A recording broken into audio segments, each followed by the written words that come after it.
2장 1절부터 12절까지를 교독하십니다.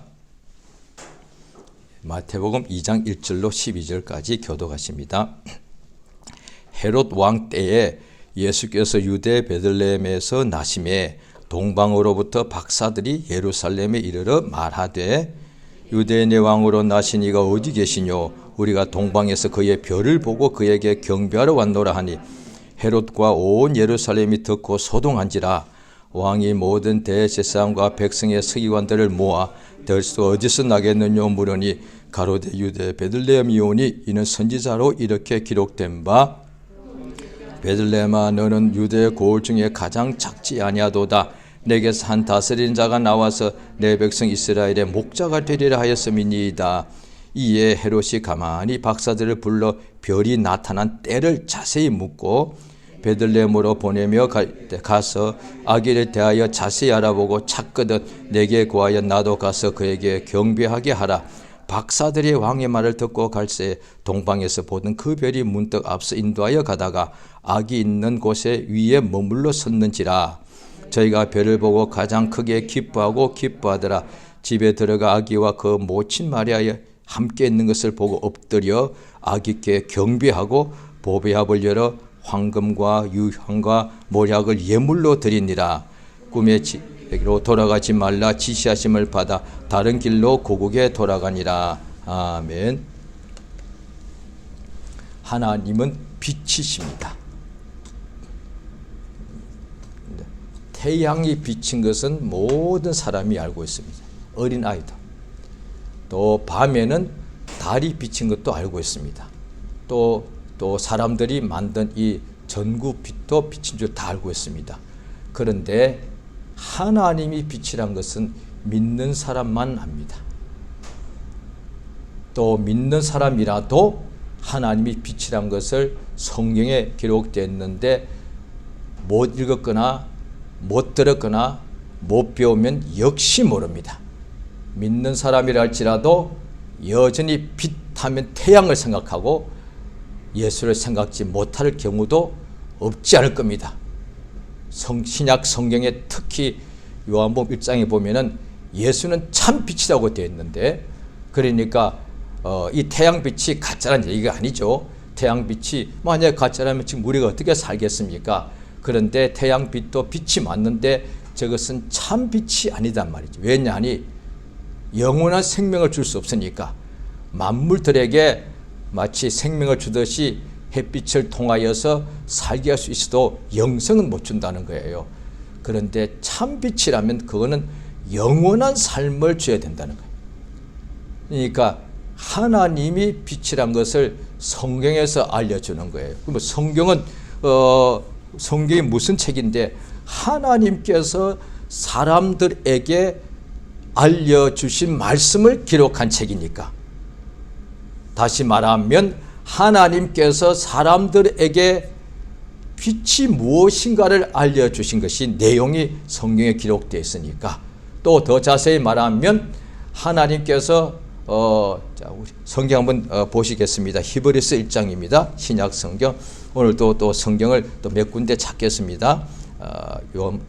히브리서 1장 1절입니다. 같이 읽습니다. 시작. 옛적의 선지자들로 여러 부분과 여러 모양으로 우리 조상들에게 말씀하신 하나님이 이까지만요.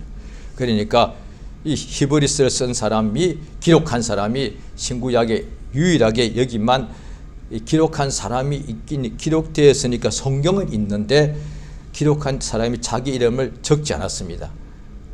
그러니까 뭔 이유가 있겠죠. 그런데 자기가 누가 이것을 기록했는지 신구약 통틀어서 여기만 안 썼습니다.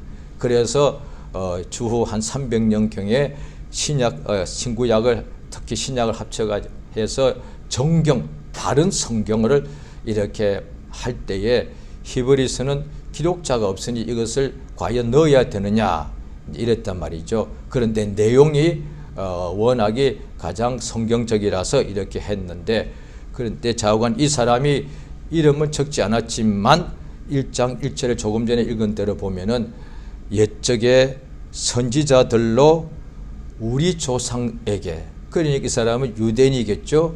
그 다음 2절에 보면은 예수를 이야기하니까 유대인으로서 예수 믿는 사람이죠. 또 같은 유대인인데도 1장 1절 봤는데 믿음이 좋은 사람인 것을 알 수 있죠. 왜냐하니 옛날부터 하나님이 선지자를 통하여서 여러 방법으로 우리에게 말씀하셨다는 거예요. 그걸 이야기하는 거죠. 그러니까 선지자가 왜 필요하냐? 하나님께서 그들을 통하여 말씀하시는 거니까.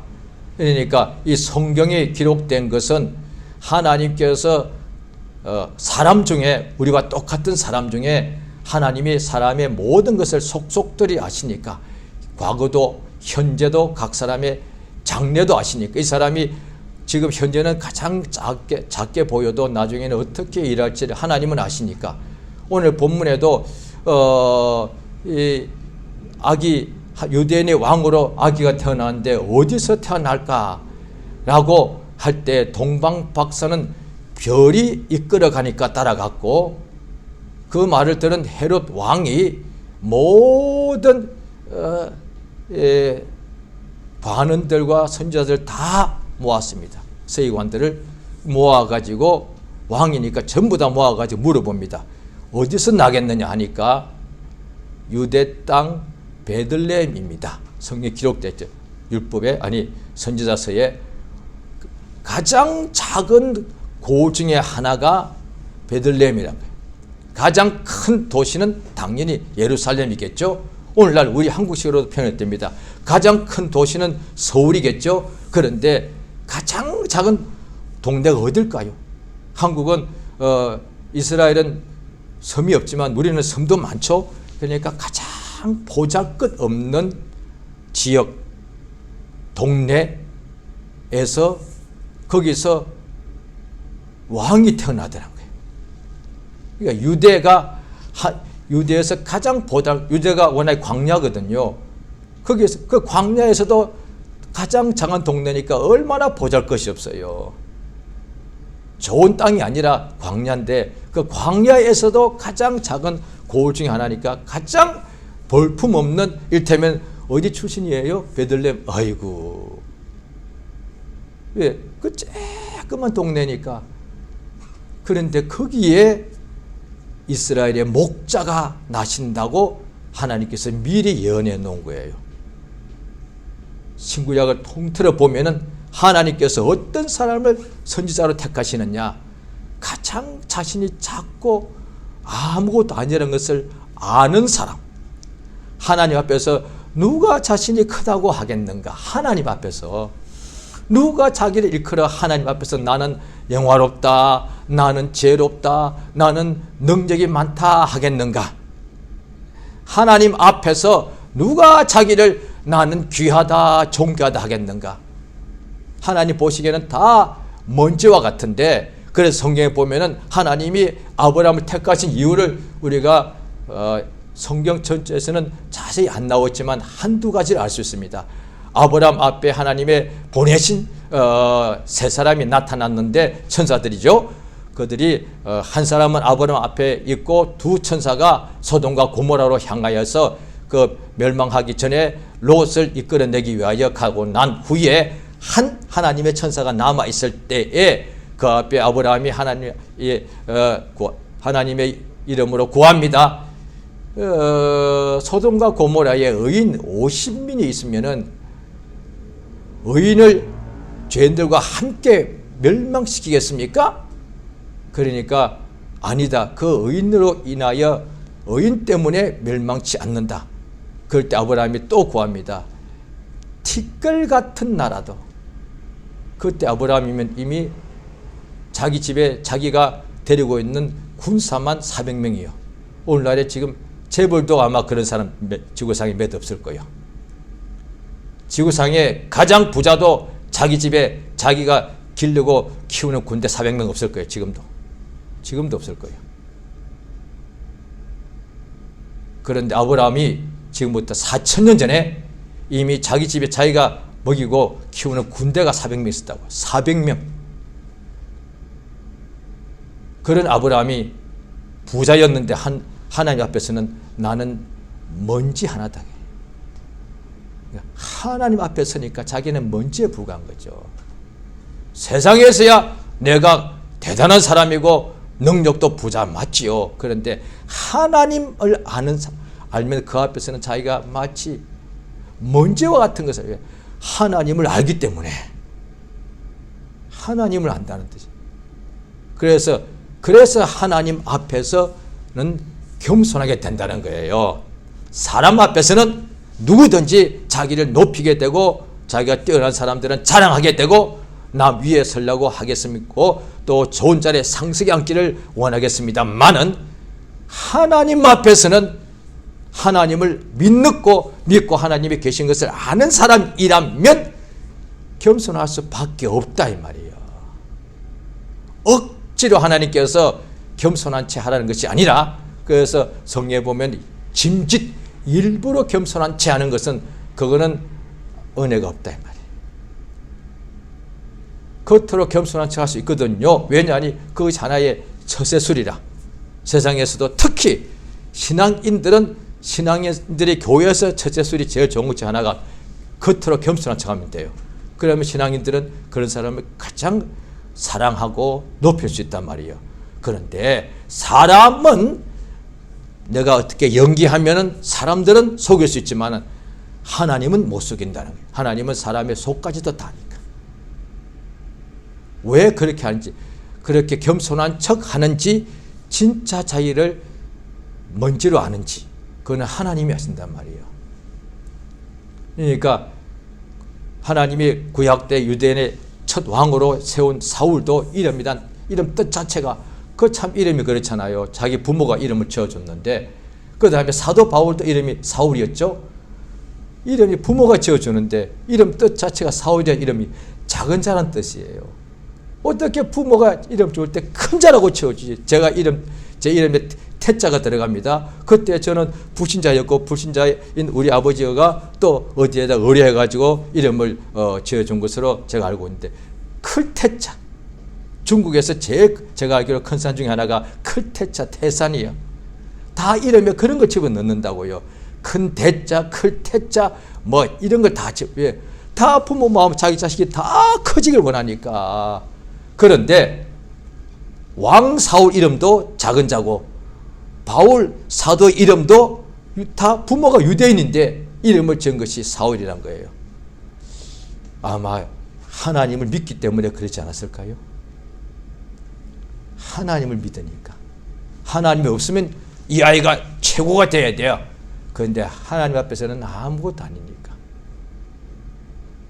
그러니까 사무엘 선지자가 사울 왕을 기름 부어서 세우고, 또 그가 하나님 앞에 잘못되었을 때 하나님 당신을 버렸다고 말해줄 때도 이 사무엘 선지자가 말해주는데, 왕이 당신이 왕이 되기 한참 전에 아무것도 아닌 작은 자고 자기를 이름도 작지만 스스로 자기를 작게 여길 때 하나님이 당신을 이스라엘의 머리가 되게 하지 않았습니까? 지금은 이제 가장 큰 자가 되었단 말이에요. 그런데 어찌하여 하나님 자기를 가장 작은 자를 이렇게 가장 작은 자로 여길 때에 하나님이 당신을 보시고 이렇게 크게 하셨는데, 그러니까 신구약을 자세히 읽으시면 하나님의 관심을 끄는 방법이 너무 자세히 나와 있습니다. 처음 믿는 사람이 되었던, 오래 믿는 사람이 되었던, 자관 돈이 있건 없건 상관없어. 하나님 믿는 사람이라면 하나님의 사랑받고 싶고 하나님의 도움 받고 싶지 않겠습니까? 하나님의 복을 더 많이 받고 싶지 않겠습니까? 그 방법이 성경에 아주 자세히 나와 있어요. 왜?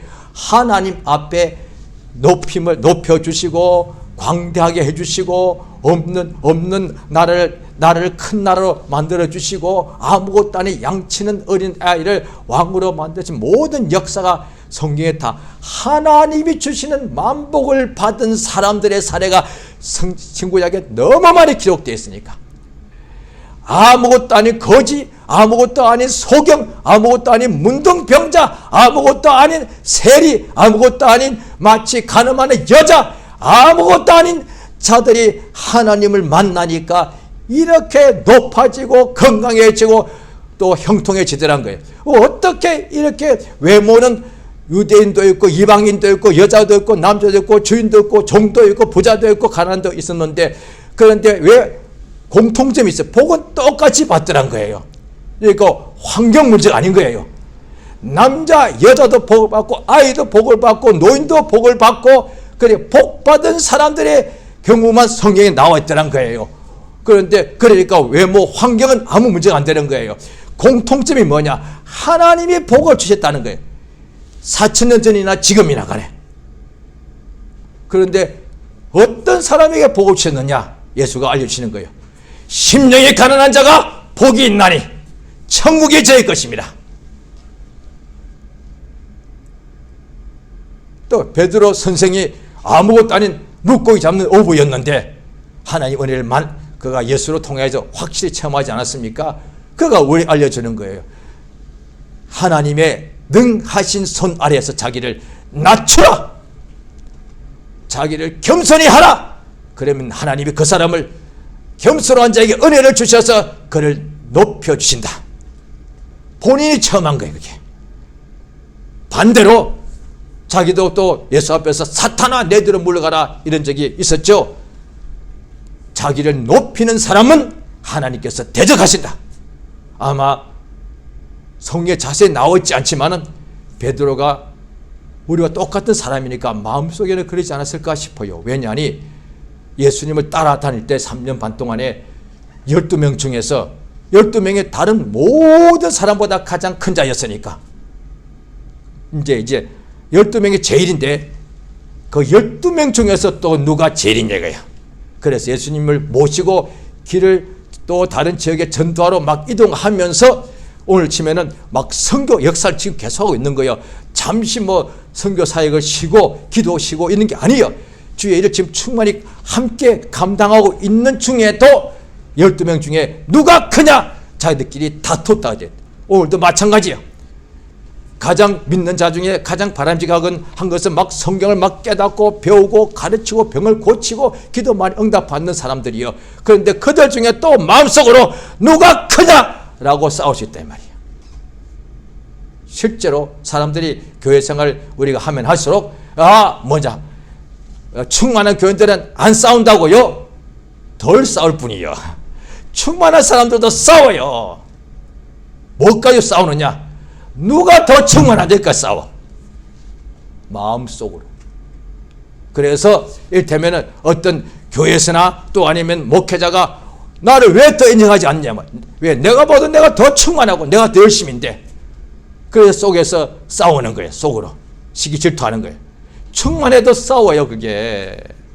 그러니까 싸우면은 안 충만한 사람만 싸우는지는 아닌데 아니에요. 충만한 사람은 덜 싸우고 또 싸워도 빨리 깨닫고 빨리 회개하는 거예요. 그러니까 사람들이 오해하기를 예수 믿으면은 밥도 안 먹고 잠도 안 자도 되고 그 다음에 욕심 없는 줄 아는데 아니에요. 육체 욕심은 똑같습니다. 그런데 충만은 그 육체의 욕심을 성령의 충만으로 그것을 이기는 거다 이 말이야. 성경에 그렇게 기록되어 있죠. 그러니까 그래서 스스로 자기를 높일 것이 아니라 성령을 의지하게 되는 거죠. 오늘 본문을 보시게 되면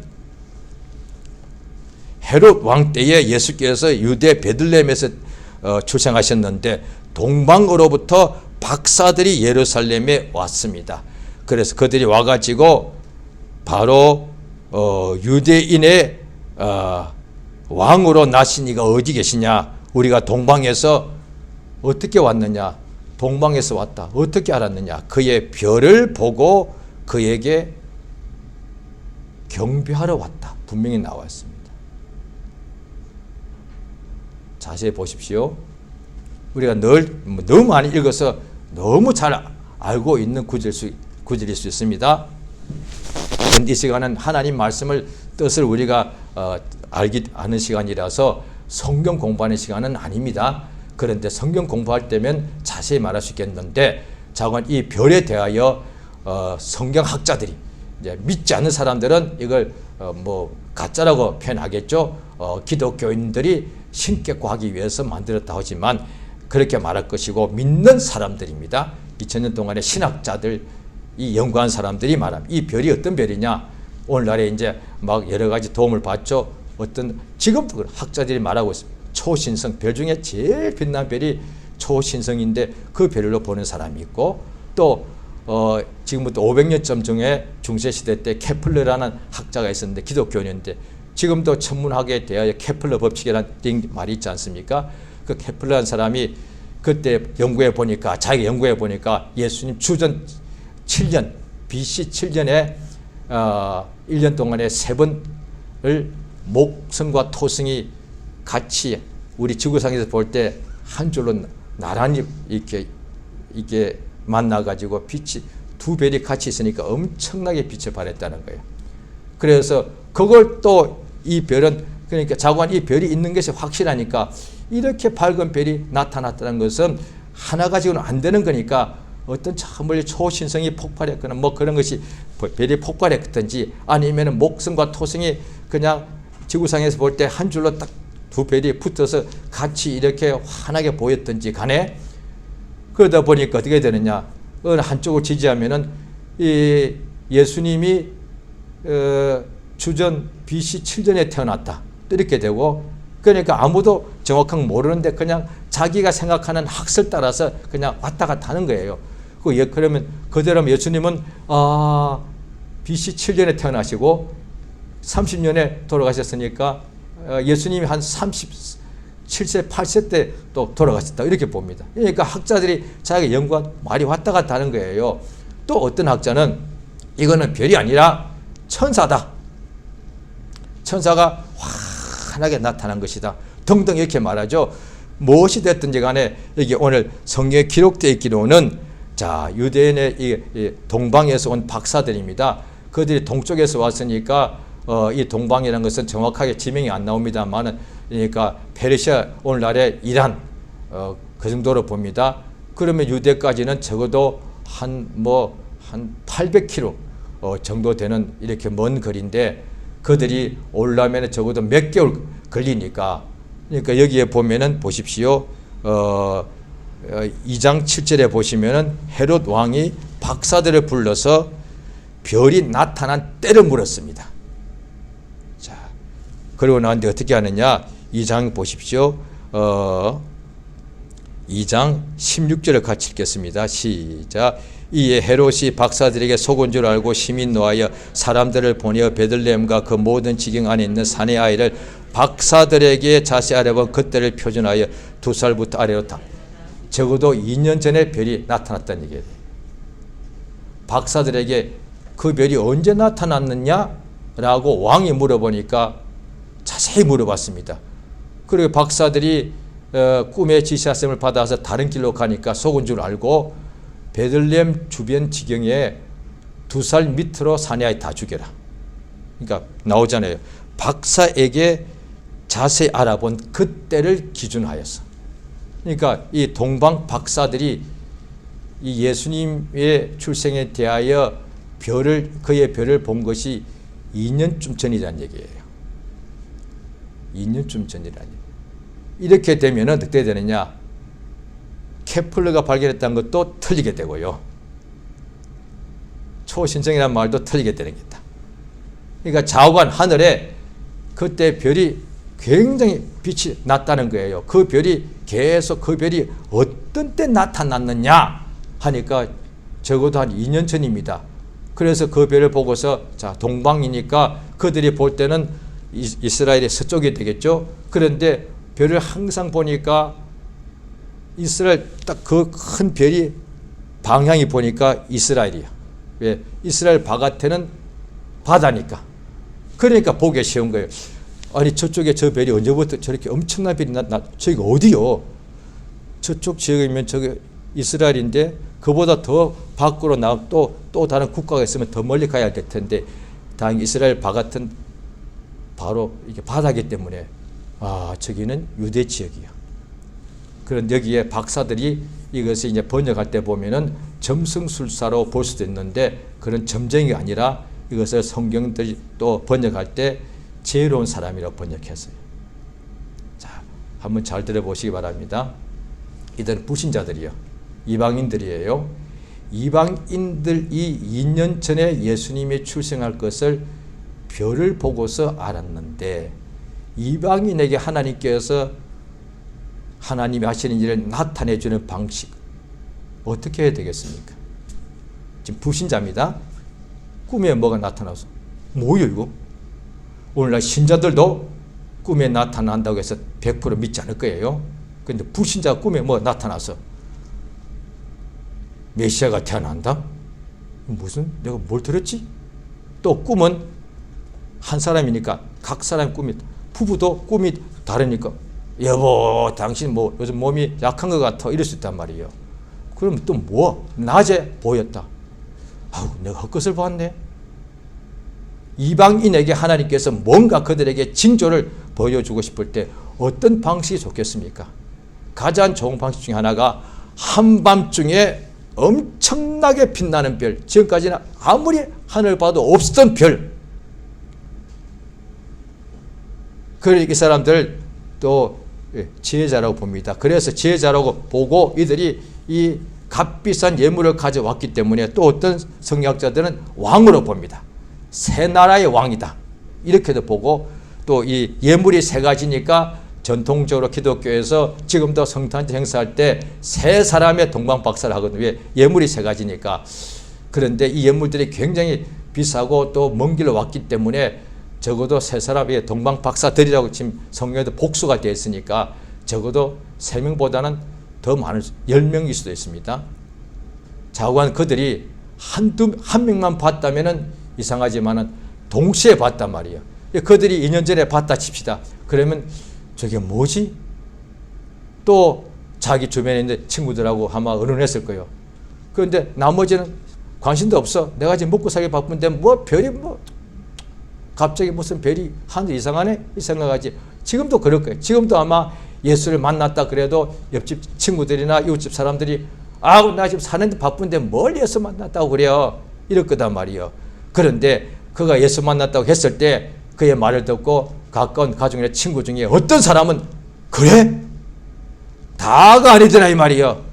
우리도 믿어봤고 저도 처음 믿을 때 보니까 가까운 이들 제가 믿고 나서 막 전할 때에 내 이웃들 다 전했는데 다 어떤 사람은 아이 요즘 네가 마음이 허하니까 그런 거야.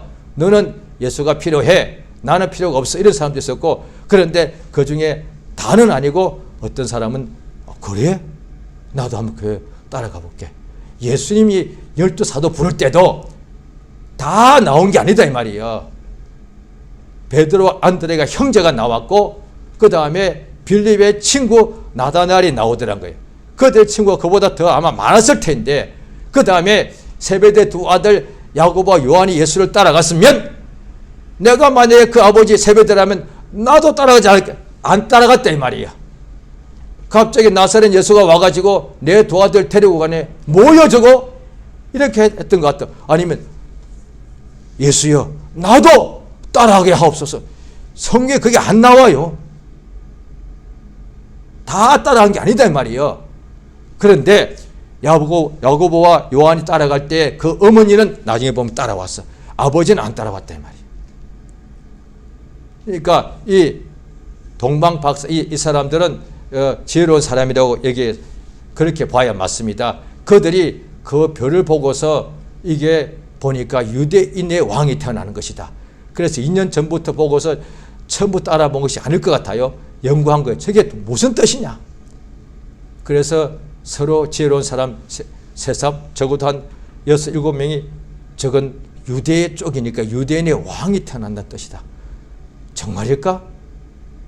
그러면 유대인의 왕과 내가 무슨 소용이요? 오늘날 칩시다. 우리가 한국 사람이 사는데 중국의 왕, 베트남의 무슨 대통령 나와 무슨 상관이요?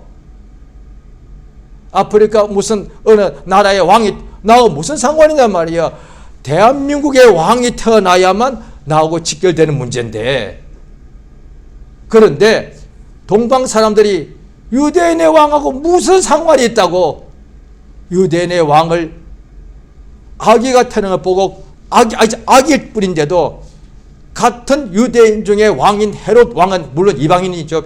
혈통은 그 아기를 죽이려고 그랬는데 이 이방인인 이 사람들은 그 아기한테 경배하러 왔다고 되어 있단 말이에요. 그러니까 특히 신구약 통해서 신약에서 예수님의 출생할 그 당시에 다 유대인들에게 엘리사벳이나 마리아나 요셉이나 또 누가복음 2장에 보면은 예수님이 태어나셨을 때에 그 주변에 있는 양치던 목자들에게 또 천사가 나타나서 가서 경배하게 했거든요. 그런데 여기 동방 박사는 이방인들에게 하나님께서 자기의 아들이 세상에 태어나는 것을 알려줬단 말이죠. 유대인들에게만 나타났다면 유대인들이 자기들끼리 신화를 만든 거잖아? 그럴 텐데 이방인 중에서 가장 지혜로운 사람들, 자기들이 유대인의 왕을 아들다. 정작 유대인들은 모르고 있는데 와서 어떻게 하느냐? 경배하러 왔는데 지금도 황금과 유향과 모략은 지금도 값이 있단 말이에요. 비싸다 이 말이죠. 그건 2000년 전이에요. 2000년 전요. 기억나십니까? 저 어릴 때 한국에서 대학 졸업하고 괜찮은 직장에 대졸 월급 초봉이 제 기억으로 4만 원이었습니다. 4만 원. 대학교 졸업해서 대졸자가 4학년, 4년제 졸업한 대졸자가 초봉이 4만 원이었어요. 4만 원, 5만 원, 3만 5천 원 그 정도였습니다. 지금부터 한 50년 전이죠. 그런데 지금부터 2000년 전이라면 황금이 얼마나 비쌌겠어요. 그런데 그걸 자기들이 또 준비를 했겠죠. 자기의 전 재산일 줄 모릅니다. 그 전 재산을 가지고 유대인의 왕으로 태어난 아기한테 경배하러 찾아온 거예요. 하나님이 이렇게 역사하시더라고요. 그들에게 그들은 일생에 지혜로운 자로 살아왔는데 하나님께서 그들에게 하나님의 역사를 이를 알려주시더란 거예요. 하나님께서는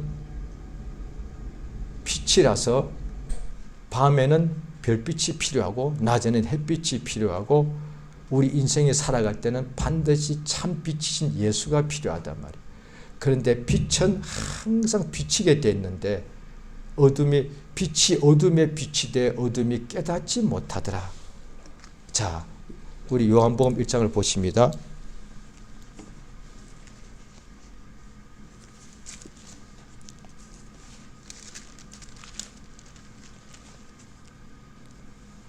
요한복음 1장을 보시겠습니다. 1장 5절입니다. 같이 읽습니다. 시작. 빛이 어둠에 빛이 돼 어둠이 깨닫지 못하더라. 요한복음 1장이죠. 지난주도 말씀드렸습니다만은 매 성경의 1장 중에 중요한 내용들이 기록되어 있는 경우가 굉장히 많습니다. 그러니까 창세기 1장에도 빛이 있으라 하시더라. 하나님께서 천지 만물을 지으시는데 가장 먼저 창조하신 것이 뭐냐니 빛이 있으라. 그런데 요한복음 1장에도 빛이 어둠에 비치더란 거예요. 이 창세기 1장의 빛은 하나님이 창조하신 빛, 저 태양빛 이런 것이죠. 그런데 요한복음 1장에 있는 이 빛은 창조하신 빛이 아니라 하나님 자신이 빛이란 거예요. 그러니까 빛이 어둠의 빛이다. 그게 뭐냐니 예수가 이 세상에 왔다는 거예요. 그러니까 예수가 어둠에 앉은 우리들에게 왔다는 거예요. 이 세상엔 모든 사람들은 어둠에 속해져 있는데 그래서 또 마태복음 보면은 큰 빛이 흑암에 앉은 자들에게 큰 빛이 비치었도다. 이렇게 되어 있단 말이에요. 그러니까 세상에 있는 모든 사람들은 다 어둠 속에서 살아가니까 그래서 갈 바를 알지 못하고 자기가 누군지도 못하고 또 모르고 살아가니까 늘 답답하고 그 다음에 막 두렵고 그런 것이죠. 지금도 우리가 보십시오. 당장에 여기서 깜깜해지면은 하나도 앞이 안 보이면은 갑자기 사람들 속에 마음이 막 무서움이 오거든요. 막 두려움 온다 이 말이에요. 그러니까 지금 빛이 없기 때문에 어둠 속에 살아가니까 일생 동안 살면서도 세상에서는 빛이, 태양빛이 있었고 세상에 영광이 있을지라도 항상 어둠 속에 있기 때문에 두려움과 걱정이 있단 말이에요. 그런데 빛은 하나님의 아들 예수가 빛이란 거예요. 예수가 이 땅에 우리 사람들에게 오셨다는 것은 빛이 어둠에게 비쳤다는 거예요. 그런데 어둠이 그 빛을 깨닫지 못하니까 이 요한복음 1장 지금 조금 펴놓으셨습니까? 자, 보십니다. 1장 5절에 조금 읽지 않았습니까? 자, 5절. 자, 이제 6절 봅니다. 시작. 하나님께로서 보내심을 받은 사람이 나왔으니 이름은 요한이라. 7절. 저가 증거하러 왔으니 그 빛에 대하여 증거하고 모든 사람으로 자기로 인하여 이거다 이 말이야. 빛이 어둠에 비치는데 어둠이 깨닫지 못하더란 거예요. 스스로 깨닫지 못하니까. 그럼 어떻게 하느냐? 어둠이 빛을 깨닫게 하기 위하여 사람을 보낸 거예요. 선지자, 주의 종을. 그 이름이 요한인 거예요. 그 요한이 빛에 대하여 증거하는 거예요. 오늘날 우리 모두가 우리 이미 빛의 자녀가 다 되었죠. 우리가 이웃들, 우리 가족들이나 이웃들 중에 아직 어둠 속에 있는 사람들에게 우리가 빛을 증거하는 거예요. 물론 우리가 그 빛을 증거하기 위해서 내가 예수 믿으니까 잘 됐다. 그것도 하나의 빛을 증거하는 하나의 예화를 드는 것이지, 내가 예수 믿고서 내가 잘 되었다 하는 세상 영광을 증거하는 이가 우리는 아니다 이 말이에요. 그러니까 세상 영광은 세상의 빛이란 뜻인데 그거는 세상에서 성공한 것이거든요. 그런데 우리는 세상 영광을 증거하는 사람이 아니고 내가 예수 믿고 나니까 이렇게 세상 영광으로 나도 잘 되지 않았느냐, 이것을 예화를 사용하여서, 그런데 내가 오늘날 이렇게 사람 눈에 볼 때도 내가 왜 이렇게 영광스럽게 된 세상 영광이 내게도 많이 나타났느냐 하니까 이것 자체가 증거하는 목적이 아니라 하나님의 영광이 우리에게 임했기 때문에 그렇다라고 하나님의 빛을 증거하는 것이 우리에게 주신 하나님의 역사단 말이에요. 그러니까 그래서 참 빛이 있었는데 참 빛이 예수단 말이에요. 그 예수에 대해 사람들이 자기 같은 나사렛에서 30년을 살아도 옆집에 살아도 모르는 거예요. 자기 바로 친형님인데도 이분이 참 빛인 줄 모르는 거예요. 그래서 그렇기 때문에 그 빛에 대하여 증거하는 사람을 하나님께서 창세기부터 하나님의 사람을 선택하여 세우셔 사용함으로 그 사람을 하나님께서 왕되고 무슨 출세시키는 목적이 아니라 하나님에 대하여 증거하게 하기 위한 목적이단 말이에요. 딱 한 가지 사실밖에 없어요. 그러다 보니 그에게 필요할 때 왕이 되기도 하고 부자가 되기도 하시는 것이지요.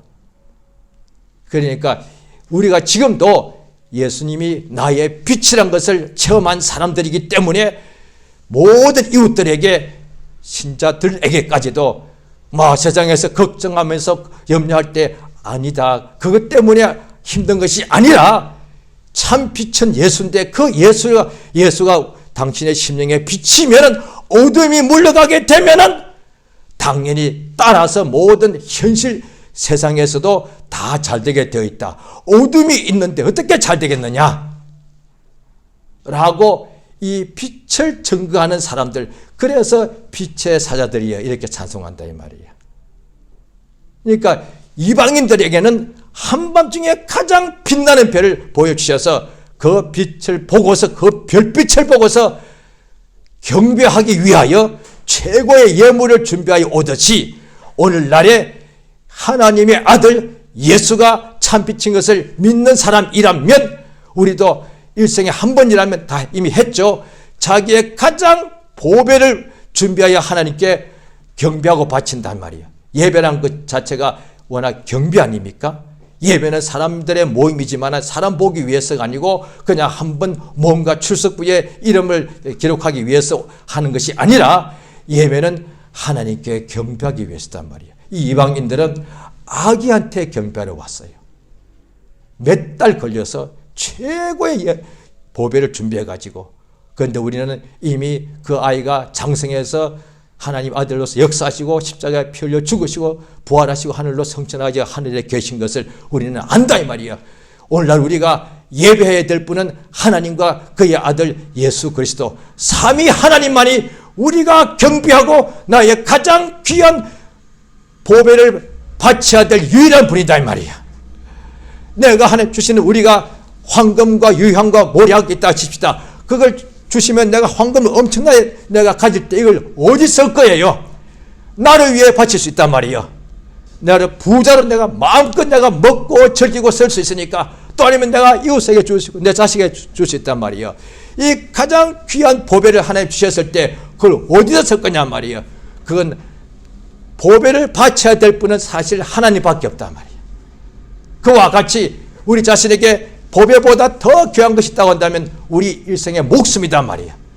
그래서 예수를 만난 사람들은 살아도 예수 위하여, 죽어도 예수를 위하여 죽고, 참으로 우리의 목숨을 다하여 하나님을 사랑하고 힘을 다하여 하나님을 사랑하고 죽기까지 우리 하나님의 그 영광을 위하여 사는 역사였다 이 말이에요.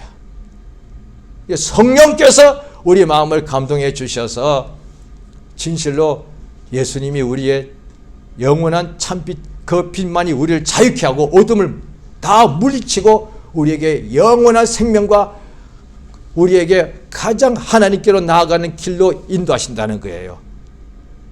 그래서 말씀이 바로 내 발의 등이고 내 길의 빛입니다. 하나님께서 말씀이 육신이 돼 우리 가운데 나타나는 걸 보시니까 그것이 참빛이더란 거예요.